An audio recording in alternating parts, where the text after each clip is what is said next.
Welcome to Historic Living Modern World. I'm your host, Gregory Shelton. Special day today. We're in Wilmington, Delaware at Rockwood Museum, Mansion, and Park. We're going to be giving a private tour of the house and the gardens. It's going to be amazing. If you like what you see today, make sure you click like and subscribe. Follow us on Facebook and Instagram. It's going to be a very special day. I cannot wait to show you how cool it's going to be.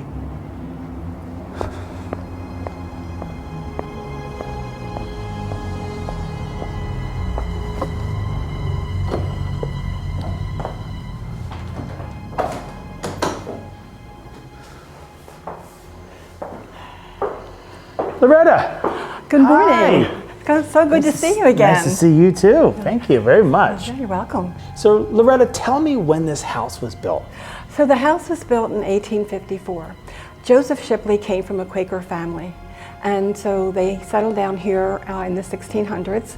And Joseph actually was the grandson of one of the founders of Wilmington. His name was William Shipley. When we talk about what I see from the road or from the driveway, we have Gothic arches, a lot of fretwork, a lot of woodwork that's really expensive to make. Yes. And there's not many of these homes like this in this time frame, 1850s, they're still standing. No. Can you tell me a little bit about what was in his mindset when he decided architecturally to have this house built? Well, Mr. Shipley was he was an educated man, but he was also, he was very diverse. Okay.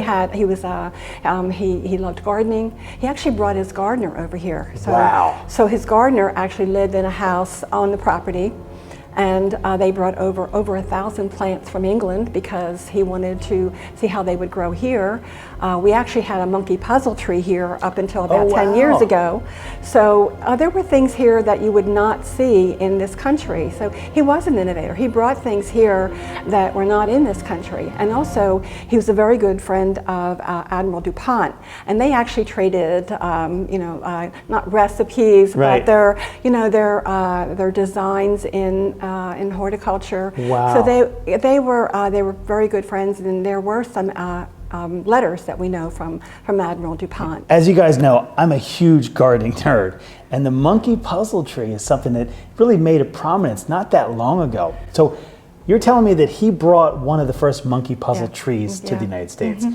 That is interesting. If anyone has seen one of those, they're not your normal looking shrub tree. They actually were, it actually lasted here until about 10 years ago. So we're going to walk into the morning room. This is where Mr. Shipley would have his breakfast. Okay, let's go. So this is the morning room where Mr. Shipley spent a lot of his time. And in the morning, the sun will come into this room. So it was nice for him to have his breakfast here. He enjoyed having his breakfast in this room. He liked reading in this room. So this is a room where, he could sit back and enjoy a beverage and read his novels. He loved poetry. So, Gotcha, very cool. So I'm assuming that a morning room would be a place where he can be by himself to do what he needs to do to greet the day and plan the rest of his morning and the rest of his day. Yes. So now we're in the drawing room, and this was a room where Mr. Shipley entertained, and then later when the Bringhurst, who were his nieces and nephews, this is where they would have entertained. And Mr. Shipley did entertain somewhat. Quick interruption, folks.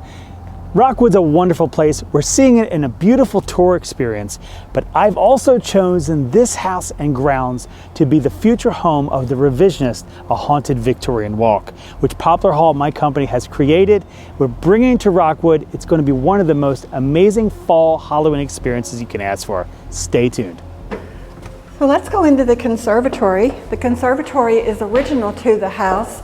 It's the only conservatory in the United States that is attached to the house that is still standing. It's so beautifully designed, and it has parts, it fits incredibly well with the house.